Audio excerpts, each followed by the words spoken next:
Hi, hello, my dear students. Welcome back to our channel Shiva Physics Home. In this lecture, we are going to discuss about very important topic for TS MSET and AP MSET, EAP set వాళ్ళ కోసం 2023లో మనము EAMCET physics strategy గురించి discuss చేస్తున్నాం. So చాలామంది students intermediate exams complete అయిపోయి relax అయ్యే టైంకి వచ్చారనుకుంటున్నారు, but you are not in relax mode. So మనం ఇక్కడ ఇంటర్మీడియట్ సెకండ్ ఇయర్ అయిపోయిన తర్వాత డెఫినెట్గా మనకి state level premier entrance test for engineering and agriculture oriented entrance test ఉంది. అంటే ప్రజెంట్ మనకు తెలంగాణ స్టేట్, ఆంధ్రప్రదేశ్ స్టేట్లో మనకి ఉన్న 2 entrance examinations which are engineering entrance examination and agriculture B pharmacy entrance examination ఓరియంటెడ్గా ఒక ఎంట్రన్స్ ఎగ్జామ్స్ ఉన్నాయి which are TS EAMCET for Telangana and EAP EAMCET for Andhra Pradesh students. So మనకి ఇంటర్మీడియట్ ఎగ్జామ్స్ అయిపోయాయి, ఇప్పుడు మనం కంపల్సరీగా చదవాల్సిన సిచ్యువేషన్ వచ్చింది, రిలాక్స్ అయితే అస్సలు కావద్దు. సో ఇప్పుడు మనం చెప్పే ఫిజిక్స్ స్ట్రాటజీస్, ఈ ఫిజిక్స్ స్ట్రాటజీ యూజ్ చేస్తూ డెఫినెట్గా ఈజీగా మనకు 20+ మోర్ దెన్ 25 మార్క్స్ ఈజీగా గెయిన్ చేయడం ఎలా. సార్ నాకు 30+ మార్క్స్ కావాలన్న డెఫినెట్గా మనం I will tell you and which books should suitable to prepare for this entire month. మనకు ఓన్లీ 1 మంత్ టైం ఉన్న ఈ 1 మంత్ టైంలో, ఈ షార్ట్ టైంలో మనం ఎలాంటి ఈజియెస్ట్ లెసన్స్ ప్రిపేర్ అయితే 100%గా మనకి 30+ స్కోర్ లేదా 25+ స్కోర్ లేదా 20+ స్కోర్ మార్క్స్ ఎలా చేయాలనేది చూద్దాం. సో మనకి ఎక్కడికి వెళ్ళినా సరే ప్రతి వీడియోలో ఎవరైనా చెప్పేది ఒకటే, సో లెసన్ వైజ్ వెయిటేజ్ ఇస్తారు. ఆ లెసన్ వెయిటేజ్ అనేది స్టేట్ లెవెల్లో ఎప్పుడు చెప్పలేదు. జస్ట్ వాళ్ళు ప్రీవియస్ ఇయర్స్ క్వశ్చన్స్ బేస్ చేసుకొని, ప్రీవియస్ ఇయర్స్ క్వశ్చన్లో ఎలాంటి క్వశ్చన్స్ అడుగుతున్నారు, ఏ లెసన్ నుంచి వచ్చినాయి వాటిని బేస్ చేసుకుని చెప్తారు. సో లైక్ ద వే నేను కూడా అదే చెప్తున్నాను. సో మనం ప్రీవియస్ ఇయర్ క్వశ్చన్స్ని బేస్ చేసుకొని పర్టికులర్ లెసన్ నుంచి ఏ క్వశ్చన్స్ వస్తున్నాయని చెప్తాను. అండ్ ఈ పర్టికులర్ వీడియోని మీరు కంప్లీట్గా చూస్తే ఏ లెసన్స్ ఈజీగా ఉంటాయి, ఈజియెస్ట్గా మనం స్కోర్ ఎలా చేస్తాం. మనకు చాలా లెసన్స్ ఉన్నాయి. ఫస్ట్ ఇయర్ సెకండ్ ఇయర్ కలుపుకుంటే ఫిజిక్స్లో మోర్ దెన్ 30 అప్రాక్సిమేట్లీ 30 లెసన్స్ ఉంటాయి. సో 30 లెసన్స్ కంప్లీట్గా చదవాలి. And one more thing you have to be remember, weightage ఎలా ఇస్తాడు. ఫస్ట్ ఇయర్ని కన్సిడర్ చేస్తారా, సెకండ్ ఇయర్ని కన్సిడర్ చేస్తారా, అసలు యాజ్ పర్ 30% సిలబస్ ఏమైనా ఉందా. సో మనకి 30% రెడ్యూస్డ్ సిలబస్ కూడా మనకి ఫస్ట్ ఇయర్లో అలా రెడ్యూస్ చేసుకొని చదువుకున్నాం. సో అది మనకి ఇక్కడ ఏమైనా ఇంప్లిమెంట్ జరుగుతుందా అని వాటి గురించి కూడా డిస్కస్ చేద్దాం. సో ఎవరైనా ఫస్ట్ టైం చూస్తున్నారంటే ప్లీజ్ డూ సబ్స్క్రైబ్. మీకు కావాల్సిన కంటెంట్ కూడా మీకు మన ఛానల్లో ఉంది. Physics oriented all contents upload చేస్తున్నాను, చూడండి. EAMCET oriented, JEE mains oriented ఇవన్నీ కంప్లీట్గా ఫాలో అవుతూ ఉండండి. మీకు కావాల్సిన కంటెంట్ ఏంటో కామెంట్ సెక్షన్లో మెన్షన్ చేయండి. ఈ వీడియోలో డౌట్స్ ఏమన్నా కానీ మనకి కామెంట్ సెక్షన్ మెన్షన్ చేయండి. అండ్ మీ ఫ్రెండ్స్కు షేర్ చేయడం మర్చిపోవద్దు. డెఫినెట్గా మీ ఫ్రెండ్స్కి షేర్ చేయాలి. నాకు మీ సపోర్ట్ కావాలి. మీ సపోర్ట్ ఉంటే డెఫినెట్గా ఇంకా మంచి వీడియోస్ చేయడానికి ట్రై చేస్తాను. సో ఇప్పుడు మన ఫ్రెండ్స్ని ఎవరిని టచ్ చేసినా కానీ ఒకడేమో నీట్ అంటున్నాడు, ఒకడేమో జేఈఈ మెయిన్స్ అంటున్నాడు, ఒక ఆమెనేమో ఎంసెట్ అంటుంది, ఇంకొక ఆమెనేమో డిఫరెంట్ సియూ ఎంట్రన్స్ ఎగ్జామినేషన్స్ అంటుంది. So different combination of examinations entrance compulsory. ఈ కంప్లీట్ 1.5 మంత్ 2 మంత్స్ ప్రిపరేషన్ అనేది చాలా అవసరం. సో ఈ ప్రిపరేషన్ చేస్తున్నప్పుడు మనకి ఎన్నోసార్లు వాళ్ళని చూసైనా కొంచెం మోటివ్గా తీసుకుని కంపల్సరీ వాళ్ళని ఫాలో అవుతూ అయినా అట్లీస్ట్ మనం చేయగలిగిన పాసిబిలిటీస్ అన్నీ చేద్దాం. సో రిజల్ట్స్ ఎలా వస్తుంది అనేది wait for that time. So మనకి కంప్లీట్గా రిజల్ట్స్ ఎలా వచ్చినా సరే మనం కంపల్సరీ వెయిట్ చేస్తూ, బట్ దానికోసం బుక్స్ మొత్తం క్లోజ్ చేసి ఆరామ్సే కూర్చుంటే రిజల్ట్స్ అనేవి పాజిటివ్గా రావు. So as much as best మనం ఇద్దాం. సో మనకి రిజల్ట్స్ కూడా డెఫినెట్గా పాజిటివ్ ఓరియంటెడ్లోనే వస్తాయి. Coming to the video, we have a physics strategy. So in this physics strategy I gonna discuss about డెఫినెట్గా మనకి 30+ స్కోర్ చేయాలంటే మనకి 40 మార్క్స్ ఉంటే ఫిజిక్స్లో ఎంసెట్ కావచ్చు, ఈఏపీ సెట్ కావచ్చు, 40 మార్క్స్కి టోటల్ 40 మార్క్స్కి 30+ స్కోర్ చేయాలంటే మనం ఏ లెసన్స్ బాగా ప్రిపేర్ అవ్వాలని చూద్దాం. ఫస్ట్ మీకు బ్లూ ప్రింట్ రాశాను. సో మనకి physics EAMCET oriented, AP CET ఓరియంటెడ్గా క్వశ్చన్ పేపర్ ప్యాటర్న్ కూడా అందరికీ తెలుసు అనుకుంటున్నా. We have a 180 marks questions. That is మ్యాథమెటిక్స్లో తీసుకుంటే ఒకవేళ ఎంపీసీ వాళ్ళకంటే 80 మార్క్స్ ఉంటాయి, అండ్ ఫిజిక్స్లో అయితే 40 మార్క్స్, అండ్ కెమిస్ట్రీలో అయితే 40 మార్క్స్. టోటల్ 160 మార్క్స్కి ఎగ్జామ్ రాస్తాం. ఫర్ బైపీసీ ఆల్సో బయాలజీ నుంచి 80 మార్క్స్, అంటే బాటనీ నుంచి 40 మార్క్స్ వస్తాయి, అండ్ జువాలజీ నుంచి 40 మార్క్స్ వస్తాయి, అండ్ అగైన్ ఫిజిక్స్ నుంచి 40 మార్క్స్, కెమిస్ట్రీ నుంచి 40 మార్క్స్ వస్తాయి. Total again here also 160 marks for both entrance examination. So ఈ పర్టికులర్ ఎంట్రన్స్ ఎగ్జామినేషన్లో మనకి అల్టిమేట్గా ఉన్న ఒక బెస్ట్ అవకాశం ఏంటి అంటే we don't have a negative marks. So we don't have a negative marks కాబట్టి we have a very good opportunity this one. So ఇప్పుడు నెగిటివ్ మార్క్స్ ఇలా ఉన్నప్పుడు ఎలా మనం పాసిబిలిటీస్తో క్వశ్చన్స్ చేయగలగాలి, ఈజియెస్ట్గా మనం క్వశ్చన్ సాల్వేషన్స్ చేయగలగాలి. సో కొంచెం కాన్ఫిడెన్స్ వస్తుంది అన్నట్టు. నెగిటివ్ మార్క్స్ లేకపోతే ఆటోమేటిక్గా ఏమవుతుందంటే కొంచెం కాన్ఫిడెన్స్ వచ్చి కొంచెం ఆన్సర్ అటెంప్ట్ చేయడానికి లేదా కరెక్ట్ రాంగ్ అయినా సరే చూస్ చేసే పాసిబిలిటీ అనేది మనకు పెరుగుతుంది. సో దాని గురించి కూడా డిస్కస్ చేద్దాం. సో కంప్లీట్గా ఈ వీడియోలో మీకు ఏ బుక్స్ ఫాలో అవ్వాలి ఫిజిక్స్ ఓరియంటెడ్ అది కూడా చెప్తాను. సో అది కూడా మనకి లాస్ట్లో వచ్చి డిస్కస్ చేద్దాం. First lesson wise weightage discuss చేసి ఆఫ్టర్ దట్ మనకి most of the important lessons ఏంటి, అండ్ కొన్ని లెసన్స్లో ఎక్కువ క్వశ్చన్స్ వచ్చినా కానీ టాపిక్స్ అనేవి టఫ్ ఉంటాయి. అంటే కొన్ని టాపిక్స్ ప్రాబ్లమ్ చేసేటప్పుడు చాలా టఫ్ ఉంటాయి. సో అప్పుడు ఎలా మనం ఆ లెసన్స్ ఏంటివని కూడా డిస్కషన్ చేద్దాం. Here it is we have A weightage. So based on previous years questions base చేసుకుని చెప్తున్నాను. సో ఇక్కడ ఉన్న వెయిటేజ్ని మనం కన్సిడర్ చేస్తూ చూద్దాం. So we have A lessons units and dimensions. Of course first lesson ఉంటుంది ఫిజికల్ వరల్డ్ లెసన్ నుంచి ఒక క్వశ్చన్ వచ్చే ఛాన్సెస్ ఉన్నాయి, వెరీ రేర్ కండిషన్స్లో వస్తున్నాయి. సో ఫిజికల్ వరల్డ్ లెసన్ నుంచి ఒక క్వశ్చన్ వస్తుందంటే ఆ ఒక క్వశ్చన్ వాల్యూ కూడా ఎక్కడ ఉంది, గ్రావిటేషన్లో కవర్ అయిపోతుంది. So strength of the forces, fundamental forces related question ఉంటుంది. ఆ పర్టికులర్ ఫోర్సెస్ మీద మన క్వశ్చన్స్ అడగవచ్చు.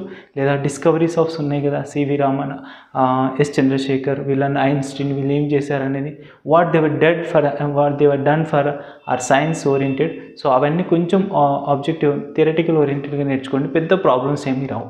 And next more important thing ఏంటంటే ఫస్ట్ ఇయర్ ప్రిపేర్ అవుతున్న వాళ్ళు, సెకండ్ ఇయర్ ప్రిపేర్ అవుతున్న వాళ్ళు చాలామంది ఏమనుకుంటారంటే మార్క్స్ ఎలా వస్తాయి అనేది కన్ఫ్యూజన్ ఉంటుంది. సో ఫస్ట్ ఇయర్ నుంచి ఎప్పుడైనా సరే గుర్తుపెట్టుకోండి 55% వెయిటేజ్ ఉంటుంది, ఓకేనా. అండ్ నెక్స్ట్ సెకండ్ ఇయర్ నుంచి 45% వెయిటేజ్ ఉంటుంది. అంటే ఫస్ట్ ఇయర్ నుంచి ఎక్కువ క్వశ్చన్స్ రావడం జరుగుతుంది. Hope you understand. అంటే ఫస్ట్ ఇయర్ నుంచి మనకి 55 క్వశ్చన్స్ ఇస్తారు, అండ్ సెకండ్ ఇయర్ నుంచి 45% క్వశ్చన్స్. అంటే మనకి 40 క్వశ్చన్స్లో more than 20 questions, approximately 22 to 23 questions మనకి ఫస్ట్ ఇయర్ నుంచి వస్తాయి. అండ్ సెకండ్ ఇయర్లో 45% అంటే అప్రాక్సిమేట్లీ 18-17 క్వశ్చన్స్ అనేటివి సెకండ్ ఇయర్ నుంచి వస్తాయి. సో మనం ఆల్రెడీ సెకండ్ ఇయర్ మాత్రమే కంప్లీట్ చేసి సెకండ్ ఇయర్ సిలబస్ మాత్రమే గుర్తుపెట్టుకున్నాం, ఫస్ట్ ఇయర్ ఎప్పుడో మర్చిపోయాం అనుకుంటా. సో అదొకటి ప్రాబ్లం అవుతుంది. సో దాన్ని ఓవర్కమ్ చేస్తూ డెఫినెట్గా మనకు ఫస్ట్ ఇయర్ మీద ఫోకస్ చేయాల్సిన టైం అనేది వచ్చింది. And one more thing you can remember that. So మనకి ఇప్పుడు ప్రజెంట్ రాస్తున్న ఎగ్జామ్స్లో టీఎస్ ఎంసెట్ వాళ్ళకు కావచ్చు, ఏపీ ఎంసెట్ వాళ్ళకు ఫస్ట్ ఇయర్లో 30% రెడ్యూస్డ్ సిలబస్ ప్రిపేర్ అయ్యాం. సో ఆ 30% reduced syllabus deleted. It was clearly announced. EAMCET convener వాళ్ళు అనౌన్స్ చేశారు. కంపల్సరీగా మనకి అక్కడ నుంచి 30% రెడ్యూస్డ్ సిలబస్. ఫస్ట్ ఇయర్లో మీరు ఏ లెసన్స్ నేర్చుకున్నారో ఆ లెసన్స్లో ఉన్న సబ్ టాపిక్స్ ఏం నేర్చుకున్నారో సో అవి మాత్రమే నేర్చుకోండి. ఎందుకు 30% రెడ్యూస్డ్ సిలబస్ నుంచి ఎలాంటి జేఈఈ మెయిన్స్ క్వశ్చన్స్ అనేటివి రావు. Is that clear? సో ఇక్కడ నుంచి మనకి ఆ వెయిటేజ్ కూడా మనకి ఫాలో కావాలి. 30% reduced only for first year. మళ్ళీ చెప్తున్నాను, ఓన్లీ ఫర్ ఫస్ట్ ఇయర్కి మాత్రమే 30% రెడ్యూస్డ్ అయింది. అంటే 70% సిలబస్ ఫస్ట్ ఇయర్లో ప్రిపేర్ అవుతాం. అండ్ రిమైనింగ్ వచ్చేసరికి 100% సిలబస్ సెకండ్ ఇయర్లో ప్రిపేర్ అవుతాం. అంటే ఓవరాల్గా మీరు 100% సిలబస్ ఎగ్జామినేషన్ రాశారు కదా, so that we can follow that 100% syllabus for second year. So physical world నుంచి డెఫినెట్గా ఒక క్వశ్చన్ వస్తుంది. యూనిట్స్ అండ్ డైమెన్షన్స్ నుంచి 1 క్వశ్చన్, డెఫినెట్గా 1 క్వశ్చన్. సో యూనిట్స్ అండ్ డైమెన్షన్స్లో కూడా మనకి చాలా ప్రాబబిలిటీ ఉన్న లెసన్స్ ఉన్నాయి, టాపిక్స్, డైమెన్షన్స్, ఎర్రర్స్, వాటి మీద వీడియోస్ ఉన్నాయి. ఒకసారి చూడండి, లింక్స్ డిస్క్రిప్షన్లో ఉంటాయి. ఈవెన్ కైనమాటిక్స్ అంటే ఏంటి?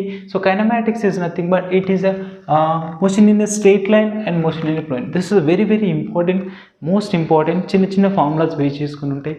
So plane and straight line రెండు కలిపితే 4 to 5 క్వశ్చన్స్ వస్తాయి. కొంచెం ఈజీ ఉన్న క్వశ్చన్స్ టాపిక్ కావచ్చు. సో మనకి ఈజీగా స్కోర్ చేయగలగాలంటే కైనమాటిక్స్ లెసన్ నుంచి 4 to 5 క్వశ్చన్స్. అంటే straight line, motion in straight line and plane స్ట్రాంగ్గా ప్రిపేర్ అవ్వండి, 4 to 5 questions. And laws of motion method నుంచి 2 క్వశ్చన్స్ వస్తాయి. డ్యామ్ షూర్ ఏ టాపిక్ అయినా తీసుకోవచ్చు. Free body diagram related concept కావచ్చు, ఫోర్స్ రిలేటెడ్ కాన్సెప్ట్ కావచ్చు, ఫ్రిక్షన్ రిలేటెడ్ కాన్సెప్ట్ కావచ్చు. Definitely you will get 2 questions. And work power energy, here it is work power energy. From this work power energy lesson nunchi 2 to 3 questions approximately we have, because ee work power energy anedi independent topic, ekkadiki elina involve avutune ఉంటుంది. Work, energy, power ఈ అన్ని topics వస్తూనే ఉంటాయి కాబట్టి ఎగ్జాక్ట్గా చెప్పడం అనేది మనకి చెప్పలేం. But 2 to 3 questions we are expecting based on previous questions.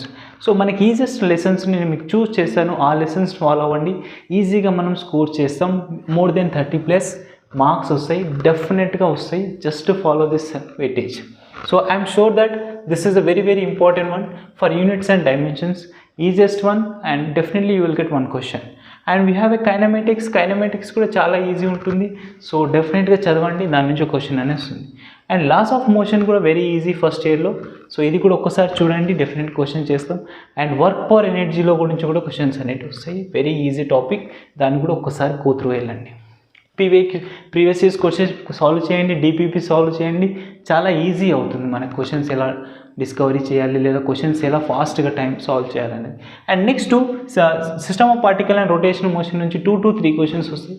ఈ 2 to 3 క్వశ్చన్స్ అనేవి డెఫినెట్గా కొంచెం కాంప్లికేటెడ్గానే ఉంటాయి. కాబట్టి ఈ లెసన్ మనకి I not choosing this one. So మనకి ఈ లెసన్ నుంచి ఎన్ని క్వశ్చన్స్ వచ్చినా సాల్వేషన్ చేయడం సమ్టైమ్స్ కష్టం అవుతుంది. కాబట్టి ఈ లెసన్ కొంచెం స్ట్రగుల్ అవ్వడం వద్దు, just leave it. And next very easiest lesson we have, that is oscillations. So ఆసిలేషన్స్లో మనం ఫోకస్ చేయాల్సింది, we have a waves and oscillations, both are combined lessons, both are similar topics ఉన్న lessons. ఇంట్రడక్షన్స్తో compare చేసుకుంటే మనకి oscillations waves అనేవి same similarities ఉంటాయి. కాబట్టి ఇక్కడ నుంచి ఆసిలేషన్స్ అండ్ వేవ్స్ కంప్లీట్గా నేర్చుకోండి. You will get 3 questions, approximately 3 questions అనేవి మనకి రావడం జరుగుతుంది. రైట్. నెక్స్ట్ గ్రావిటేషన్ నుంచి, this is dead easy lesson. ఈ డెడ్ ఈజీ లెసన్ నుంచి డెఫినెట్గా 1 క్వశ్చన్ వస్తుంది. మీరు ఫిజికల్ వరల్డ్లో ఏం నేర్చుకుంటారో, ఫిజికల్ వరల్డ్ ఫస్ట్ లెసన్లో ఫండమెంటల్ ఫోర్సెస్ యొక్క స్ట్రెంత్, రేంజ్, వాటి గురించి ఏం నేర్చుకుంటారో ఇక్కడ కూడా గ్రావిటేషన్లో దాన్ని రిలేట్ చేసుకొని Kepler's loss, escape velocity, orbital velocity, geostationary satellites, so వీటి టాపిక్స్ మీద మనకి ఆబ్జెక్టివ్ ఓరియంటెడ్ వీడియో కూడా చేశాను, let go that video. Next mechanical properties of solids. Mechanical properties of solids నుంచి కూడా 1 question damn sure we have that stress strain related questions. Modulus ఉన్నాయి కదా, Young's modulus, bulk modulus, shear modulus. So ఈ modulus మీద మనకి questions అడిగే chances ఉంటాయి. So ఆ టాపిక్స్ మీద ఫోకస్ చేయండి, you will get it 1 question. And next mechanical properties of fluids 2 to 3 questions. This is very lengthy lesson. ఈ lengthy లెసన్లో 2 to 3 క్వశ్చన్స్ వస్తున్నాయి. అండ్ బట్ ఈ మెకానికల్ ప్రాపర్టీస్ ఆఫ్ ఫ్లూయిడ్స్లో మనకి ఫస్ట్ ఇయర్లో 30% రెడ్యూస్డ్ సిలబస్లో చాలా టాపిక్స్ డిలీట్ చేశారు. ఒకసారి ఆ టాపిక్స్ ఏంటో చూసుకోండి. నెక్స్ట్ మనకి ఆ టాపిక్స్ డిలీట్ చేసి చదవండి చాలు. Okay. Next thermal properties of matter నుంచి 1 to 2 క్వశ్చన్స్ వస్తాయి. సో దీని మొత్తాన్ని హీట్ కంటెంట్ అంటాం, thermal properties of matter and thermodynamics. And next kinetic theory of gases. So heat content నుంచి, so thermal properties of matter నుంచి 1 to 2 question వస్తుంది. Thermodynamics నుంచి 2 questions వస్తున్నాయి. And next kinetic theory of gases నుంచి 1 question వచ్చే chances ఉంది. అంటే టోటల్గా హీట్ కంటెంట్ నుంచి ఏమొస్తున్నాయి మనకి అరౌండ్గా 2 అనుకున్న 2 to 4 and 5. Just heat content prepare అయిపోయిన 4 to 5 క్వశ్చన్స్ మనకి వస్తున్నాయి. 4 to 5 క్వశ్చన్స్ గెస్ చేయొచ్చు. కాబట్టి సో ఈ heat content never delay. So వీటిని మాత్రం కంపల్సరీగా ఫాలో అవ్వండి, కంపల్సరీ నేర్చుకోండి. హీట్ కంటెంట్ మనకు నాట్ ఓన్లీ ఎంసెట్, మీరు ఫర్దర్గా నేర్చుకోబోయే జేఈ మెయిన్స్ కావచ్చు, నీట్ కావచ్చు. సో ప్రతి ఎంట్రన్స్ ఎగ్జామినేషన్లో హీట్ అనేది చాలా ఇంపార్టెంట్ రోల్ ప్లే చేస్తుంది. రైట్. నెక్స్ట్ టాపిక్లోకి వెళ్తే wave optics. We have 1 question. So wave ఆప్టిక్స్లో మనం ఫోకస్ చేయాల్సింది ఏంటంటే ఇంటర్ఫెరెన్స్ కాన్సెప్ట్లో యంగ్స్ డబుల్ స్లిట్ ఇంటర్ఫెరెన్స్ ఉంది కదా, సో దాని మీద క్వశ్చన్స్ చేయండి. Fringe width, bright fringes, dark fringes, diffractions. ఈ డిఫ్రాక్షన్స్ మీద మనం సింగిల్ విడ్త్ డిఫ్రాక్షన్ ఏంటి, సో వాటి మీద జస్ట్ ఫోకస్ చేయండి. వాటి ఫార్ములాస్ చూసుకోండి, వాటి మీద నెంబర్ ఆఫ్ ప్రాబ్లమ్స్ చేయండి. that will be definitely become very easy. And ray optics వచ్చేసరికి సో ఇది very lengthy lesson. This was very lengthy lesson. So ఈ లెసన్ చూజ్ చేసుకోకపోవడం బెస్ట్. సో బట్ ఈ KTG, thermal properties of matter and mechanical properties of solids very important, and thermodynamics. So these are very important lessons. And fluids కూడా చాలా topics వస్తాయి. కాబట్టి 2 to 3 questions వచ్చినా చాలా topics వస్తాయి. కాబట్టి if you have an patient just go through this. లేదంటే మనకి నెక్స్ట్ లెసన్స్ ఇప్పుడు ఇచ్చిన స్టార్ మార్క్ క్వశ్చన్స్ నేర్చుకోండి. వేవ్ ఆప్టిక్స్లో కూడా నేను చెప్పిన ఇప్పుడు టాపిక్స్ ఏమో ఉన్నాయో ఒకసారి ప్రివ్యూ చేసుకొని చూడండి. ఆ టాపిక్స్ ప్రిపేర్ అయితే చాలు. కాబట్టి నెక్స్ట్ మనకి వెరీ సెకండ్ ఇయర్ లెసన్స్లో ఎలక్ట్రిక్స్లోకి వచ్చేసరికి electric charges and fields. This one also be similar to the gravitation. So ఇది మొత్తం గ్రావిటేషన్కి సిమిలర్గా ఉంటుంది. కాబట్టి gravitation, electric charges and fields. ఇక్కడ మాస్ డిస్కస్ చేస్తాం, ఇక్కడ చార్జెస్ డిస్కస్ చేస్తాం. సో బోత్ ఆర్ ఫోర్స్ కావచ్చు, ఎలక్ట్రిక్ ఫీల్డ్ అవ్వచ్చు, పొటెన్షియల్ అవ్వచ్చు, గ్రావిటేషనల్ ఫీల్డ్ అవ్వచ్చు, పొటెన్షియల్ అవ్వచ్చు. Both are similar, formulas approximate ఉంటాయి. కాబట్టి ఈ gravitation lesson, electric charges and fields అనే లెసన్ ఒకేసారి చదవండి. You will get it very good idea. Right. Next electric potential and capacitance. So ఇందులో మనకు బాగా నేర్చుకోవాల్సిన ఏంటి, సర్క్యూట్స్ ఉంటాయి, కెపాసిటర్ సిరీస్ కాంబినేషన్, ప్యారలల్ కాంబినేషన్లో సర్క్యూట్స్ ఏంటి, పర్టికులర్ కెపాసిటర్లో ఎంత ఎనర్జీ స్టోర్ అవుతుంది, ఎంత కెపాసిటెన్స్ స్టోర్ అవుతుంది, ఎంత ఛార్జ్ స్టోర్ అవుతుంది, దానికి రిలేటెడ్ క్వశ్చన్స్ అనేటివి ఈ టాపిక్లో నేర్చుకోవచ్చు. Next current electricity, this is very very dam question. So ఇక్కడ నుంచి మనకి సర్క్యూట్స్ ఇస్తాడు, సర్క్యూట్స్ ఇచ్చినప్పుడు మనం సాల్వ్ చేయాల్సిన సిచ్యువేషన్స్ వస్తాయి. సో ఇది 2 క్వశ్చన్స్ డెఫినెట్గా వస్తున్నాయి. సో మనం ఈ కరెంట్ ఎలక్ట్రిసిటీని స్టార్ మార్క్ ఇద్దాం. Okay, and next moving charges and magnetism నుంచి 1 క్వశ్చన్ వస్తుంది. సో 1 or 1 వస్తున్నాయి. So moving charges and magnetism avoid చేసినా సరే మనకు డెఫినెట్గా మార్క్స్ అనేటివి వేరే లెసన్స్ నుంచి కవర్ చేయొచ్చు. అండ్ నెక్స్ట్ ఎలక్ట్రోమాగ్నెటిక్ ఇండక్షన్ నుంచి 1 క్వశ్చన్. ఆల్టర్నేటింగ్ కరెంట్ నేర్చుకోండి, డెఫినెట్గా ఫ్యూ టాపిక్సే ఉంటాయి. CR combination, LCR combination and LR కాంబినేషన్లో ఉన్నప్పుడు మనకు ఇంపిడెన్స్ ఎలా ఉంటుంది, రియాక్టెన్స్ ఎలా ఉంటుంది, వాటి గురించి నేర్చుకుంటాం. సో ఏసీ ఈజీగా ఉంటుంది. ఎలక్ట్రోమాగ్నెటిక్ వేవ్స్ నుంచి కూడా మనకి ఈజీ క్వశ్చన్స్ వస్తాయి. ఎలక్ట్రోమాగ్నెటిక్ వేవ్స్లో కొన్ని numerical and objective oriented and theoretical questions కూడా ఉంటాయి కాబట్టి వాటిని కొంచెం ఫోకస్ చేయండి చాలు.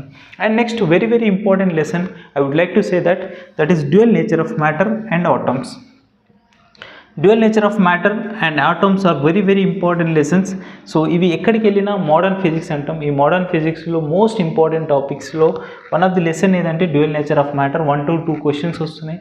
డెఫినెట్గా మనకి 2 క్వశ్చన్స్ ఎక్స్పెక్ట్ చేయొచ్చు. డి బ్రోగ్లీస్ కావచ్చు, ఫోటో ఎలక్ట్రిక్ ఎఫెక్ట్ రిలేటెడ్ కావచ్చు, డెఫినెట్ క్వశ్చన్స్ అనేవి వస్తాయి. అండ్ నెక్స్ట్ ఆటమ్స్ నుంచి 1 question damn sure. Hydrogen spectrum related questions ఏమైనా ఉంటే అక్కడ నుంచి క్వశ్చన్స్ అడుగుతారు. నెక్స్ట్ న్యూక్లియర్ నుంచి ఆటమ్స్ మీకు ఫస్ట్ ఇయర్ కెమిస్ట్రీలో నేర్చుకుంటారు. సో సేమ్ సిమిలర్గానే ఉంటుంది. సో దాన్ని కంపేర్ చేసుకుంటూ చదివినా కానీ మనకి ఈజీ అవుతుంది. అటామిక్ స్ట్రక్చర్ ఉంటుంది కదా ఫస్ట్ ఇయర్ కెమిస్ట్రీలో, like that. And nuclear lesson నుంచి 1 క్వశ్చన్ వస్తుంది. సో ఇందులో బాగా ప్రిపేర్ అవ్వాల్సింది రేడియో యాక్టివిటీ రిలేటెడ్గా మనం వాటి మీద ఎక్కువ ఫోకస్ చేయాలి. Of life time, average life time గురించి డిస్కషన్ చేస్తే. And semi conductors I would like to say very very star mark question. So ఈ సెమీ కండక్టర్స్లో మనం PN junction diode related, forward bias, reverse bias, depletion layers ఏమవుతున్నాయి వాటి వల్ల, so depletion layer forward బయాస్లో, reverse బయాస్లో ఎలా ఉంటుంది. And main important topic logic gates. So logic gates కూడా మనకి సెమీకండక్టర్స్లో మోస్ట్ ఇంపార్టెంట్ టాపిక్ అని చెప్తాం. సో వాటిని ఎక్కువ వర్కౌట్ చేయండి. కమ్యూనికేషన్ సిస్టమ్ జస్ట్ థియరిటికల్గా ఉంటుంది. మోస్ట్లీ అందులో అడిగేది ఏంటి అంటే height of the tower related questions అడుగుతాడు. వాటిలో ఒకవేళ క్వశ్చన్స్ అడిగితే చూడండి. So this is about completely మనం చెప్పుకున్న టాపిక్స్లో మోస్ట్ ఇంపార్టెంట్ టాపిక్, సెకండ్ ఇయర్లో మనం ఫోకస్ చేయాల్సిన టాపిక్స్. సో ఈ పర్టికులర్ నేను డిస్కస్ చేసిన లెసన్స్ అన్నీ నేర్చుకుంటే డెఫినెట్గా మీకు 25 అబోవ్ మార్క్స్ లేదా 30+ మార్క్స్ అనేది వస్తాయి. So some lessons will have some difficulties like system of particle and rotational motions, and next to moving charges and magnetism lesson, and after that electromagnetic induction oriented and ray optics. These 4 lessons will be making some difficulties to solve the problems. So అది మనకి confuse చేస్తుంటుంది కాబట్టి ఆ particular lessons నేను skip చేయమంటున్నాను. I'm perfect for that lessons అంటే డెఫినెట్గా go through that lessons. I no objection about that question lessons. But one more thing have to say that మనం కంపల్సరీ వీటిని ప్రిపేర్ అవుతున్నప్పుడు మాత్రం ఈ పర్టికులర్ వెయిటేజ్ని ముందర పెట్టుకొని, ఈ పాయింట్స్ని ముందర పెట్టుకొని చేయండి. ఓకేనా. నెక్స్ట్ మనకి ఈ ఫిజిక్స్లో ఏ బుక్స్ ప్రిపేర్ అయితే బాగుంటుంది అనేది చెప్తారు. సో ఈ టైంలో, ఈ షార్ట్ టైంలో మనం చెప్పాల్సింది ఏంటంటే ఏ బుక్స్ ఫాలో అవుతున్నాం అంటే మీరు ప్రీవియస్గా నేర్చుకున్న కాన్సెప్ట్ బుక్స్ ఏవైనా సరే, స్టడీ మెటీరియల్స్ అవ్వచ్చు లేదా మీ ఇన్స్టిట్యూట్లో ఇచ్చిన మెటీరియల్స్ అవ్వచ్చు, వాటి ఫార్ములాస్ బాగా ప్రాక్టీస్ చేస్తూ మీకు డిపిపిస్ ప్రాక్టీస్ చేయండి. ఏవైనా సరే హరియంత్ వాళ్ళే కావచ్చు, దీక్షా సర్వీస్ కావచ్చు, ఏదైనా ఒక డిపిపి ప్రాక్టీస్ చేసి లాస్ట్ 1 వీక్ ఉన్నప్పుడు లేదా లాస్ట్ 2 వీక్స్ ఉన్నప్పుడు మీరు ప్రాక్టీస్ చేయాల్సింది ఏంటంటే పీవైక్యూ అంటే ప్రీవియస్ ఇయర్ క్వశ్చన్స్ మనం ప్రాక్టీస్ చేయాలి. సో పీవైక్యూ క్వశ్చన్స్ ఏవైనా సరే, ఎంసెట్లో వచ్చిన పీవైక్యూ క్వశ్చన్స్ దీక్ష వాళ్ళది కావచ్చు, హరియన్స్ వాళ్ళది కావచ్చు, ఎవరిదో ఒకరిని బుక్స్ తెచ్చుకొని, రెఫరెన్స్ బుక్ తెచ్చుకొని ఆ పర్టికులర్ బుక్ మీద పీవైక్యూ క్వశ్చన్స్ చేయండి. నెంబర్ ఆఫ్ పీవైక్యూ క్వశ్చన్స్ చేస్తే పర్టికులర్ లెసన్స్ ప్రిపేర్ అయ్యాం కదా, ఆ లెసన్ నుంచి క్వశ్చన్ ఏదైనా వస్తుందా, ఆ క్వశ్చన్ ఎలా సాల్వ్ చేయాలి, లెస్ దెన్ 1 minute లేదా 1 minuteలో వరకు ఎలా సాల్వ్ చేయాలనే దాని గురించి కంపల్సరీ అది చేస్తే మనకి ఒక ఐడియా అనేది వస్తుంది. సో కంపల్సరీ పీవైక్యూస్ చేయండి, డిపిపిస్ చేయండి. అండ్ ఇప్పుడు మనం కొత్త బుక్స్ ఏమీ చదవద్దు. We have very less time. చాలామంది ఆ బుక్ చదవండి, ఈ బుక్ చదవంటారు కానీ బట్ ఈ షార్ట్ టైంలో మనం ఆ బుక్స్, ఈ బుక్స్ చదివితే వాటి యొక్క బేసిక్స్ అర్థం చేసుకోవడానికి టైం విల్ లాస్. సో డెఫినెట్గా మనకి టైం లాస్ అయ్యే సిచ్యువేషన్స్ ఎప్పుడూ చేయొద్దు. ఇప్పుడు మనం ఇక్కడ చేయాల్సిన సిచ్యువేషన్లో ఏంటి అని అంటే డిపిపిస్ మీరు రాసుకున్న నోట్బుక్లోనే డిపిపిస్ ప్రాక్టీస్ చేసుకోండి, ఆ కాన్సెప్ట్ చదువుకొని అండ్ నెక్స్ట్ వీడియోస్ చూస్తూ అంటే కంటెంట్ వీడియోస్ చూస్తూ అందులో ఫార్ములాస్ ఏమొస్తున్నాయో చూస్తూ వాటి మీద డిపిపిస్ చేయండి. ఆఫ్టర్ దట్ 1 వీక్ 2 వీక్స్ ఉన్నప్పుడు మాత్రం డెఫినెట్గా పీవైక్యూ క్వశ్చన్స్ అనేటివి చేయండి. Okay, definitely you will be succeed. So మీకు 30+ మార్క్స్ వచ్చినాయంటే చాలా very high marks, it is not a joke. So 30+ marks gain చేసామంటే మనం రిమైనింగ్ ఆల్ సబ్జెక్ట్స్ ఒకవేళ కెమిస్ట్రీలో కానీ మ్యాథమెటిక్స్లో కానీ డౌన్ అయినా కానీ బయాలజీలో డౌన్ అయినా కానీ మనకి ఫిజిక్స్ అనేది బూస్టింగ్ ఇస్తుంది. But everybody know that physics will makes a different and will make a difficulty also. So అందరూ పక్కకు పడేస్తారు, డోంట్ డూ లైక్ దట్. డెఫినెట్గా ఫిజిక్స్ కూడా కీ రోల్ ప్లే చేస్తుంది. మీకు 100% less than 5,000 less than 2,000 ranks రావాలని ఆశిస్తున్నాను. All the best for your examination. Thank you so much.